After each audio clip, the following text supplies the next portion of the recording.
तो hello hello. बड़ों को नमस्कार, सहपाठियों को बहुत सारा प्यार। मैं देवांश मिश्रा आ गया हूँ एक नई वीडियो को लेकर, जिसमें हम देखने जा रहे हैं।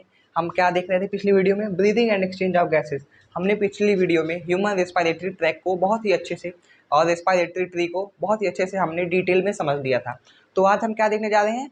Structure of alveoli. Structure of alveoli हमने देखा तो था कि हमारे लंग्स में के थ्रू डिफ्यूजन ऑफ गैसेस होता है, पर ये डिफ्यूजन ऑफ गैसेस होता कहाँ से है? ये होता है एल्वियोलाई से, क्योंकि ये किससे मिलकर बने होते हैं? Simple squamous epithelium. इसको हम इसके स्ट्रक्चर को बहुत ही डिटेल में आगे देखने जा रहे हैं। तो ये हमारा स्ट्रक्चर है एल्वियोलाई का। ये है हमारी कैपिलरी। तो आइए हम इसकी नेमिंग पहले कर लेते हैं, जो कि बहुत इंपॉर्टेंट चीज़ है। तो सबसे पहले हम इसकी नेमिंग करते हैं। ये आपकी क्या है? कैपिलरी। क्या है ये? कैपिलरी, ब्लड कैपिलरी, जो कि लंग्स के पास यानी हमारी एल्वियोलाई के पास ब्लड को लेकर आता है। किसके लिए? उसको उसमें ऑक्सीजन को ऐड करने के लिए, इसको ऑक्सीजनेटेड बनाने के लिए, डीऑक्सीजनेटेड से ऑक्सीजनेटेड बनाने के लिए ये कैपिलरी हमारी बॉडी से डीऑक्सीजनेटेड ब्लड को इस एल्वियोलाई के पास लाती है, ताकि ये एल्वियोलाई उसमें ऑक्सीजन की मात्रा को बढ़ाकर उसमें ऑक्सीजन को देकर इस ब्लड को ऑक्सीजनेटेड ब्लड बना दे। यहाँ से कौन सा ब्लड जाता है आप ये भी लिख लीजिए। यहाँ से कौन सा ब्लड जाता है? डीऑक्सीजनेटेड। निकलता कौन सा है? ऑक्सीजनेटेड। ठीक है।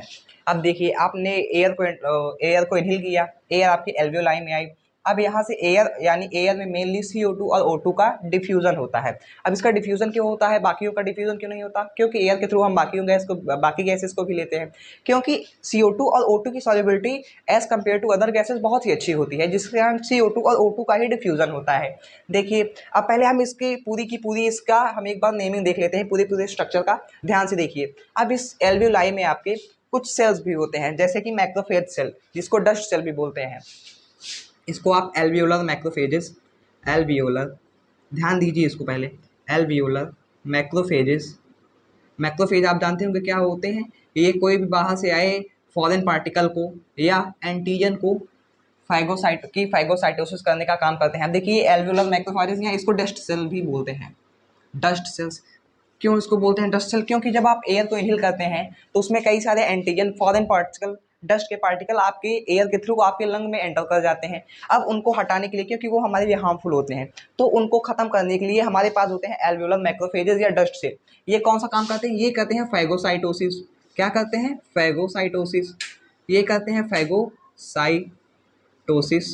ठीक है, यानी फैगोसाइटोसिस उसको खाकर खत्म कर देते हैं। अब हमारे शरीर में मेनली जो सबसे मेन दो सेल्स होते हैं, उनका नाम आइए देखते हैं। ये जो आप देख रहे हैं सिंपल स्क्वेमस एपिथेलियम, ये है आपका टाइप 1।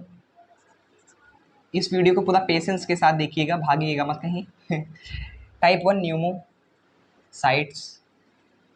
अब देखिए, ये टाइप 1 न्यूमोसाइट्स कौन से होते हैं? जो यहाँ पे प्रेजेंट है, यहाँ पे प्रेजेंट है आपके। ये टाइप 1 न्यूमोसाइट्स कौन होते हैं? Simple squamous epithelium. ये किससे मिलकर बने होते हैं? Simple squamous epithelium. ये काफ़ी थिन होती है, क्योंकि ये इसलिए इतनी थिन होती है ताकि यहाँ से डिफ्यूजन ऑफ गैसेज ईजिली हो सके। तो इसका क्या नाम है? Squamous simple squamous epithelium.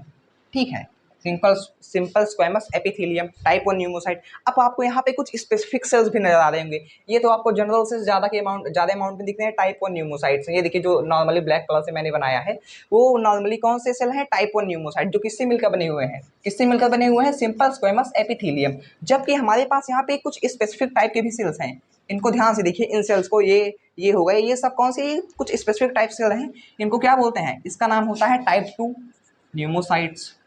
ये बहुत ही इंपॉर्टेंट पॉइंट्स हैं, आप इसको ध्यान में रखिएगा। Type 2 pneumocyte, type 2 pneumocytes. ठीक है। अब इनका काम क्या होता है? इनका काम देखने से पहले आप जानिए ये होते क्या है। टाइप 1 न्यूमोसाइट्स तो समझ में आ गया कि ये क्या होते हैं? सिंपल स्क्वेमस एपिथेलियम से बने होते हैं। बट ये टाइप 2 न्यूमोसाइट्स क्या है? टाइप 2 न्यूमोसाइट्स होते हैं मॉडिफाइड सेल्स। कुछ एक सेल्स होते हैं, उनमें जब मॉडिफिकेशन हो जाता है तो आपका कौन सा सेल बनता है? Type 2 pneumocytes. ये कौन से सेल हैं? Modified cells. ठीक है। ये मॉडिफाइड सेल्स एक स्पेसिफिक, एक बहुत ही अच्छे केमिकल को रिलीज करते हैं, जिसका नाम होता है, ये क्या करते हैं? रिलीज करते हैं लेसिथिन। ये लेसिथिन को रिलीज करते हैं। अब आप पूछेंगे लेसिथिन क्या होता है? लेसिथिन का यूज हम आगे देखते हैं रेस्पिरेटरी डिस्ट्रेस सिंड्रोम या एटिलैक्टेसिस के केस में। उसमें क्या होता है कि ये जो आपका लेसिथिन होता है, क्या रिलीज करते हैं? लेसिथिन। लेसिथिन का वर्क क्या होता है? ये करता क्या है? इसका रिलीज करने का कारण क्या है? लेसिथिन होता है आपका सर्फेक्टेंट। क्या होता है, सर्फेक्टेंट। ये किसकी तरह एक्ट करता है, सर्फेक्टेंट की तरह। सर्फेक्टेंट की तरह कैसे, देखिए जब किसी न्यू बॉर्न बेबी का जन्म कोई नया बेबी जब जन्म लेता है तो उसके जो लंग्स होते हैं, उसकी जो एल्वेलाई होती है वो कोलैप्स होती है, मतलब वो पूरी तरह से खुली हुई नहीं होती कि उसमें आसानी से एयर आ सके, वो कोलैप्स होते हैं। जब बेबी क्राई करता है तो उसके थ्रू उसके नेसल पैसेज से नॉस्ट्रल से होकर उसके लंग में एयर जाती है, जिससे वो आपका जो एल्वेलाई होता है वो कोलैप्स जो होता है वो खुल जाता है। अब इसमें सबसे मेन रोल कौन प्ले करता है, लेसिथिन। इस काम को कराने में सबसे मेजर रोल प्ले करता है लेसिथिन। ये क्या करता है, सरफेस एरिया को बढ़ा देता है, सरफेस एरिया को बढ़ा देता है ताकि एयर इजिली एंटर कर पाए, ताकि एयर इजिली एंटर कर पाए न्यू बॉर्न चाइल्ड में, ताकि एयर इजिली एंटर कर पाए और उसके एल्वियोलाई आसानी से खुल सके, ना कि वो कोलैप्स स्टेट में रह सके। और इसी की कमी, इसकी रिलीज में जब कमी हो जाती है या इसके प्रोडक्शन में जब कमी हो जाती है लेसिथिन के, तो ये सर्फेक्टेंट की तरह जो काम कर रहा होता है ये प्रॉपर वर्क नहीं कर पाता, जिसके कारण एल्वियोलाई चिपके ही रह जाते हैं और जिसके कारण हो जाता है रेस्पिरेटरी डिस्ट्रेस सिंड्रोम, जिसके कारण एक रोग हो जाता है उस चाइल्ड को, रेस्पिरेटरी डिस्ट्रेस सिंड्रोम। इसका एक कॉमन वर्ड भी है एटिलेक्टेसिस। एटिलेक्टेसिस वो उसी की कमी के कारण होता है, लेसिथिन के कम रिलीज होने के कारण ही एटिलेक्टेसिस होता है। अब देखिए हमने क्या देख लिया, टाइप 1 न्यूमोसाइट, टाइप 2 न्यूमोसाइट, और हमने क्या देख लिया, एल्वियोलर मैक्रोफेजेस, एल्वियोलर मैक्रोफेजेस। ठीक है, अब देखिए डिफ्यूजन जहां से होता है, यहाँ पे तो मान लीजिए ये कॉमन सेल्स हैं, ये इसको मतलब ये खा रहा है, वो फाइगोसाइटोसिस कर रहा है। ये type 2 pneumocyte simple squamous epithelium से बना हुआ टाइप 2 न्यूमोसाइट रिलीज कर रहा है लेसिथिन को सर्फेक्टेंट के द्वारा, जो वर्क कर रहा है, जो प्रिवेंट करता है एटिलेक्टेसिस को या respiratory distress syndrome, respiratory distress syndrome को। ठीक है, तो हम देखते हैं कि जो गैसेस का डिफ्यूजन हो रहा है वो होता कहाँ से है। गैसेस का डिफ्यूजन सबसे पहले हम देखते हैं तो अगर लंग्स के केस में देखते हैं तो उसमें किसमें होता है, एल्वियोलाई में और ब्लड कैपिलरी में। एल्वियोलाई में और ब्लड कैपिलरी के बीच में डिफ्यूजन ऑफ गैसेस होता है, एल्वियोलाई और ब्लड कैपिलरी के बीच में डिफ्यूजन ऑफ गैसेस होता है। ऑक्सीजन जो है ब्लड कैपिलरी में आ जाती है, जबकि CO2 निकल के चली जाती है आपकी एल्वियोलाई में। अब देखिए जो आपकी ये क्या कहते हैं डिफ्यूजन के लिए जो आपकी लेयर्स होते हैं, तो number of layers for diffusion आइए देखते हैं। Number of layers for diffusion, मतलब डिफ्यूजन जहाँ से होता है वहाँ पे नंबर ऑफ लेयर्स कितनी होती है for diffusion, number of layers for diffusion. देखिए इसमें मेनली 3 लेयर्स होती हैं। 3 लेयर्स आप कहेंगे कैसे, हमको तो यहाँ पे टाइप 1 न्यूमोसाइट्स और आपकी एंडोथेलियम ऑफ ब्लड कैपिलरी ही दिख रही है। आइए हम बताते हैं। सबसे पहले आपको साफ साफ दिख रहा है ये आपका टाइप 1 न्यूमोसाइट, जहाँ से यहीं से हो रहा है आपका डिफ्यूजन। तो आपको यहाँ पे सबसे पहले क्या दिख रहा है, टाइप 1 न्यूमोसाइट्स। टाइप 1 न्यूमोसाइट्स जो किससे मिलकर बने होते हैं, सिंपल स्क्वेमस एपिथेलियम से, सिंपल स्क्वेमस एपिथेलियम से। टाइप 1 न्यूमोसाइट्स जो किससे मिलकर बने होते हैं, सिंपल स्क्वेमस एपिथेलियम से। सेकंड नंबर पे आपको दिख रहा होगा एंडोथेलियम ऑफ ब्लड कैपिलरी, यानी कि ब्लड कैपिलरी को जो एंडोथेलियम है, ब्लड कैपिलरी को जो एंडोथेलियम है, इसको क्या बोलते हैं, एंडोथेलियम ऑफ ब्लड कैपिलरी। आप कहेंगे ये 2 लेयर हो गई, तीसरी लेयर कौन सी है। अब देखिए तीसरी लेयर आकी है कौन सी, एक मिनट बता दें, आप इसको लिख लीजिए पहले, endothelium of blood capillary, capillary. ठीक है, आप कहेंगे तीसरी लेयर आखिर कौन सी है, तो तीसरी लेयर आप जानते होंगे कि एक बेसमेंट मेम्ब्रेन होती है। जब 2 टिश्यूज के बीच में एक बेसमेंट मेम्ब्रेन होती है, उसका नाम होता बेसमेंट मेम्ब्रेन होती है। देखिए अब क्या हो गई, बेसमेंट मेम्ब्रेन। ये कैसी लेयर होती है, ये कैसी लेयर होती है, non cellular layer. Basement membrane कैसी लेयर होती है, नॉन सेल्यूलर लेयर। आप कहेंगे नॉन सेल्यूलर लेयर क्या होती है, यानी कि ये सेल्स से मिलकर नहीं बनी होती, ये सेल से मिलकर नहीं बनी होती, ये सेल से मिलकर नहीं बनी होती, यानी कि कैसी लेयर होती है ये, non cellular layer, non cellular layer.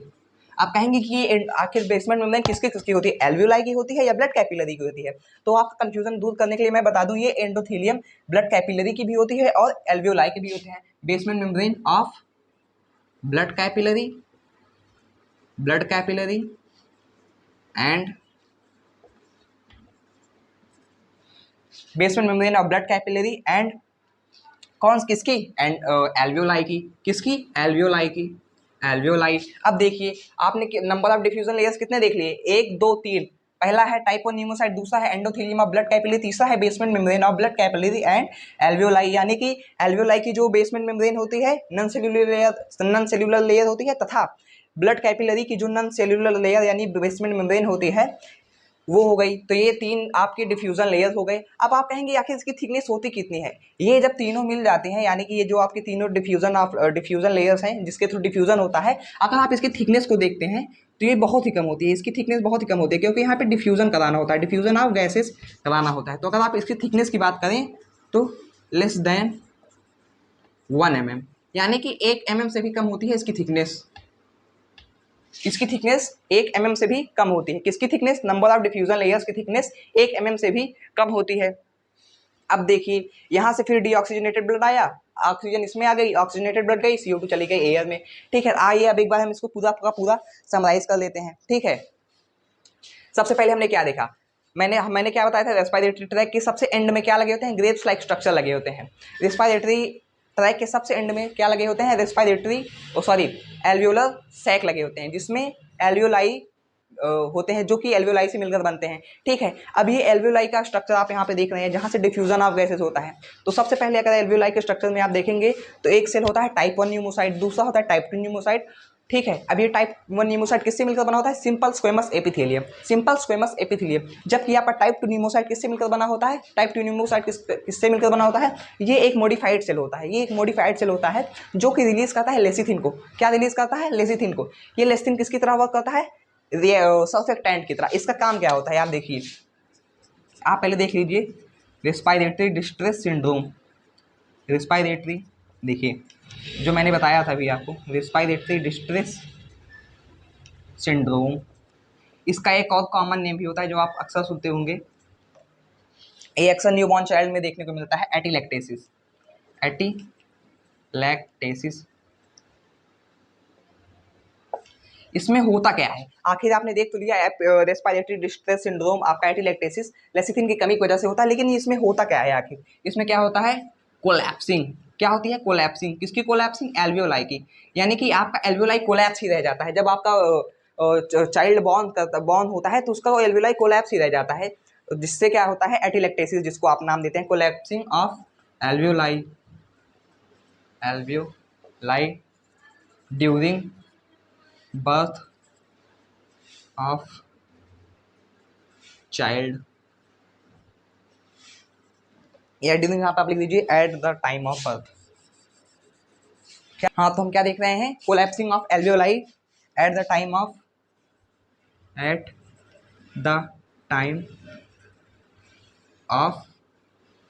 Birth of child. Respiratory distress syndrome में क्या हो रहा है? एटिलैक्टेसिस। एटिलैक्टेसिस क्या है? Collapsing of alveoli at the time of birth of child, यानी कि जब बेबी जन्म लेता है उसके समय पर जब वो क्राई करता है तो इस सर्फेक्टेंट यानी इस लेसिथिन की वजह से उसके एल्वियोलाई कोलैप्स ही रह जाते हैं, वो खुल नहीं पाते, जिसको आप क्या नाम देते हैं? एटिलैक्टेसिस। ये होता है क्यों है? Due to shortage. किसकी वजह से? Due to shortage of lecithin, lecithin या सर्फेक्टेंट, सर्फेक्टेंट। तो आप देखिए पूरा का पूरा इसका, आप इसका पूरा का पूरा स्ट्रक्चर देखिए, बहुत अच्छे से बनाया गया है इसको। तो सबसे पहले आइए देखते हैं एक बार फिर से पूरी की पूरी थियरी को समराइज करते हैं जो हमने अभी तक पढ़ा। सबसे पहले हमने क्या देखा? Structure of alveoli. Structure of alveoli, ये ग्रेव्स लाइक होते हैं, यहाँ से डिफ्यूजन ऑफ गैसेस होता है। तो सबसे पहले अगर आप देखें तो एल्वियोलाई के स्ट्रक्चर में सबसे पहले सेल्स कौन से होते हैं? Type 1 pneumocyte. टाइप 1 न्यूमोसाइट ये किससे मिलकर बने होते हैं? Simple squamous epithelium, simple squamous epithelium. जबकि आपका जो टाइप 2 न्यूमोसाइट होता है, जो कि आपका टाइप 2 न्यूमोसाइट होता है, वो क्या होता है? एक मॉडिफाइड सेल होता है। वो क्या रिलीज करता है? लेसिथिन को। लेसिथिन का काम क्या होता है? वो सर्फेक्टेंट होता है। क्या होता है? सर्फेक्टेंट होता है। वो किसको प्रिवेंट करता है? एटिलैक्टेसिस। एटिलैक्टेसिस यानी कि respiratory distress syndrome. Respiratory distress syndrome को वो प्रिवेंट करता है आपका लेसिथिन। क्या करके? ताकि जब नए बेबी का एक बर्थ हो तब उसको एटिलैक्टेसिस ना हो पाए, यानी कि उसके एल्वियोलाई कोलैप्स स्टेज में ना रह के बाकायदा अच्छी स्टेज में अपने उसमें एयर अच्छे से एंटर कर पाए। अब देखिए हमने एक और सेल्स देखे थे अपने एल्वियोलाई में, कि कौन से देखे थे? एल्वियोलर मैक्रोफेजेस या डस्ट सेल्स। एल्वियोलर मैक्रोफेजेस या डस्ट सेल्स। आपको डस्ट सेल नाम से ही पता लग जा रहा होगा, यानी कि जो भी आपके एंटीजन आ रहे हैं, फॉरेन पार्टिकल्स आ रहे हैं, डस्ट सेल्स आ रहे हैं, इनको खाने का, इनको खत्म करने का काम कौन करता है? Alveolar macrophages. किस प्रक्रिया के द्वारा करता है? फैगोसाइटोसिस। फैगोसाइटोसिस, उनको आप भक्षण करके मान लीजिए आपका ये एंटीजन आया आपके क्या कहते हैं लंग में, एल्वियोलाई में, अगर आपके ये मैक्रोफेजेस है, ये जाके उसको तुरंत पकड़ के खत्म कर देंगे यहीं पे, ताकि आपको कोई भी किसी प्रकार की डिसीज ना हो पाए।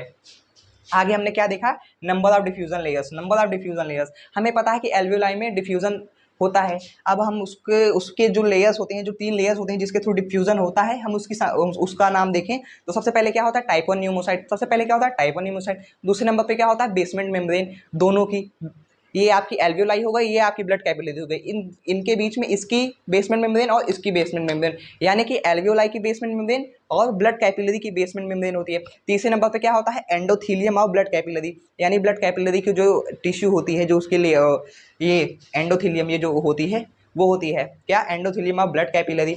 अगर इन तीनों की थिकनेस को देखें, अगर इन तीनों की थिकनेस को अगर मेजर करें ऐसे ऊपर से नीचे तक, तो इनका जो थिकनेस होता है वो लेस देन 1 mm होता है। इतना कम इसलिए होता है ताकि यहाँ से डिफ्यूजन ऑफ गैसेस इजीली हो सके, क्योंकि इसका काम ही है, नेचर ने इसको बनाया ही इसीलिए है ताकि यहाँ से डिफ्यूजन ऑफ गैसेस हो सके। इसलिए इसकी जो थिकनेस होती है वो लेस देन 1 mm होती है। तो हमने रेस्पिरेटरी डिस्ट्रेस सिंड्रोम यानी कि एटिलैक्टेसिस देख लिया, स्ट्रक्चर ऑफ एल्वियोलाई देख लिया, हमने देख लिया नंबर ऑफ डिफ्यूजन लेयर। तो ये था हमारा आज का कार्यक्रम। तो अभी के लिए इतना ही, तब तक के लिए जय हिंद, जय भारत। मिलते हैं अगली वीडियो में, धन्यवाद।